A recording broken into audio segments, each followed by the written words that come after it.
Welcome to another PolitiBrawl reaction video. I'm your girl, Olivia Rondo, and today we got a rising star in the Republican Party, Congressman Brandon Gill from Texas, grilling a doctor over whether race should be considered in hiring practices. Now, in my opinion, it's an obvious answer, but let's see what the doctor says. Do you believe that America should be a colorblind society? For instance, should people be treated differently based on their race? It's just a yes or no question.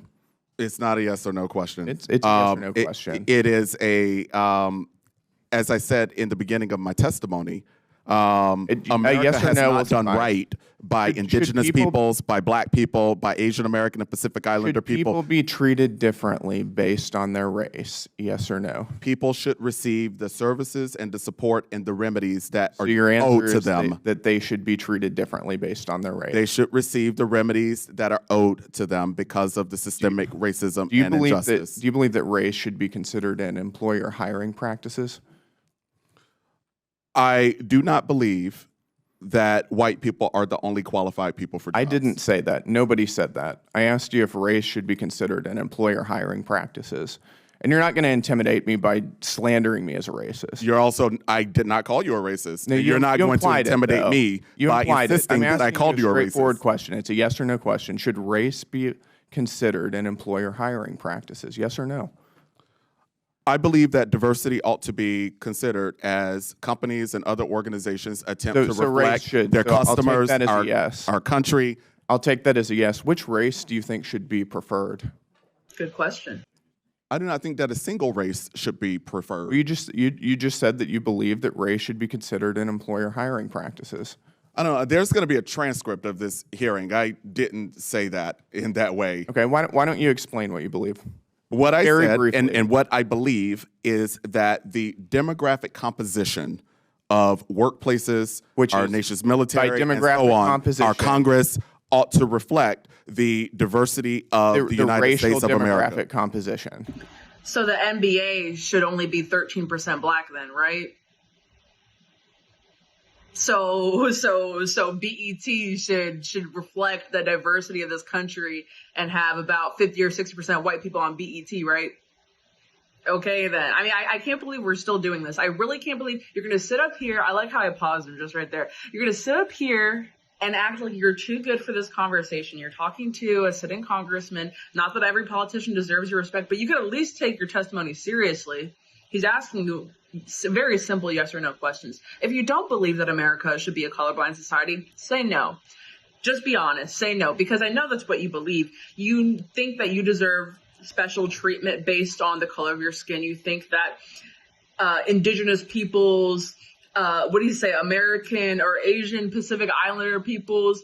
I love when they say peoples and folks. It's all this leftist jargon that's really subtle, but you get to pick up what they're talking about. It's all this like collectivist, just peoples. I also look out for people who say black and brown bodies. Anyone that's like peoples, bodies, folks, I'm like, I know what you are. But anyways, why are we still doing this, y'all? Oh my God, like, and it's funny how he reacted so poorly. Like, there's a transcript of this, you know, there's gonna be a transcript of this when he was confronted with the reality of his beliefs that if you do support DEI hiring practices, if you do support what he said was, you know, the diversity of this country should be taken into account. It should be reflected in the workplace. I'm assuming he probably doesn't mean the NBA and a bunch of other organizations and companies and businesses that reflect a majority of a minority race over white people.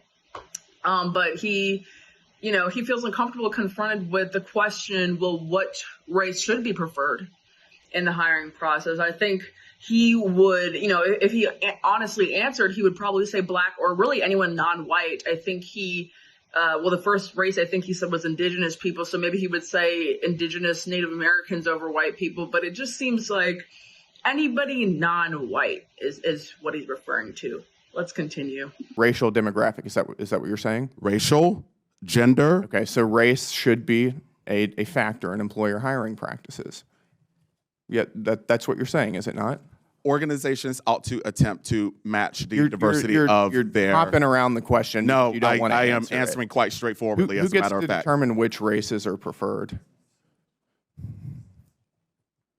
I already told you I don't have a single racial group. You just told me that you believe that the racial demographic makeup should be taken into account in hiring practices. And it should be reflected in all levels of companies and other organizations. Okay, let's talk. Okay, so this is really interesting because of the fact that Black Americans only make up a relatively small portion of the population, around 12 to 13%. So in industries, let's not even talk about MBA or something like stereotypical so I don't get in trouble. In any given company, any given, corporation, should Black people be quoted, be capped at representing 12 to 13% of the board, 12 to 13% of the overall workforce, 12 to 13% of the senior executives? I mean, how strict are we going to be with this? It must accurately represent the demographics of this country. Or, I really want to ask him this. I wish I was sitting next to Congressman Gill there. Or is it really just about white people? Because I get the feeling that diversity, you can have as many other races and ethnic groups, you can have as many women as you want. But considering they're only 50 or 51% of the population, should they cross that? Could women be 70% of a company? Could they be 80, 90% of a company? Should they be 100% of a company or an organization or, a legislative body or a university? These are questions that he doesn't want to answer, that I don't think a lot of these DEI people even know how to answer or know where to begin, because it would really make them confront their own beliefs in a very uncomfortable way, or it seems that he is very uncomfortable. Let's wrap up. About college admissions, if two different children are applying for college, let's say one is white and one is Black, and there's one slot available, should they be evaluated based on the same objective criteria? Test scores, for instance. Are you familiar with holistic admissions? Should they be held to the same standards regarding test scores? I am a proponent of holistic admissions. It's just a yes or no question. Yeah, no, I can't answer that question for you as a proponent of holistic admissions. Got it. I'll take that as a no. What is holistic admissions? I'm going to look this up in real time. What is holistic admissions? Okay, according to, let's take this with a grain of salt because this is according to Google. Holistic admissions is an approach where colleges evaluate applicants by considering a wide range of factors beyond traditional metrics like GPA and test scores. Okay, so that's pretty broad. I mean, I could see how it would, apply to extracurricular activities and volunteer work and things of that nature. But I can see how that's really just code for DEI BS. I'm not falling for it. And the fact that he refuses to answer a very simple question by blaming it on, I just support holistic admissions, a term that I've never heard of. I'm so sorry. I don't think anyone here gives a crap about what that means. I think we just want to know the answers to the questions. Just, very simple yes or no questions here. Also, might I point this out? Fun fact, Congressman Gill is Dinesh D'Souza's son-in-law. I always think that's a super fun fact. And I believe he's a freshman congressman. I think he's doing a great job so far, especially at a lot of these oversight committee hearings, just taking these people and basically holding a mirror up to them and saying, this is what you believe? Okay, just so we got that clear, you're a raging racist, okay?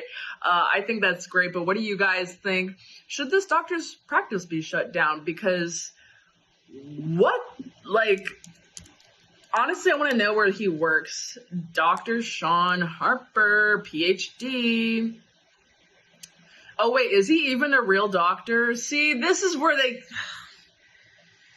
he is a DEI professor. He is a DEI professor.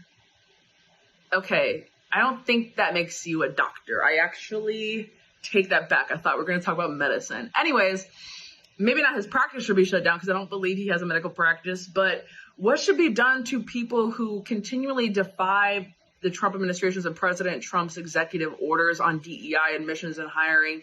Let me know in the comments below, and don't forget to please like, share, and subscribe to PolitiBrawl, and I'll see y'all next time. Bye.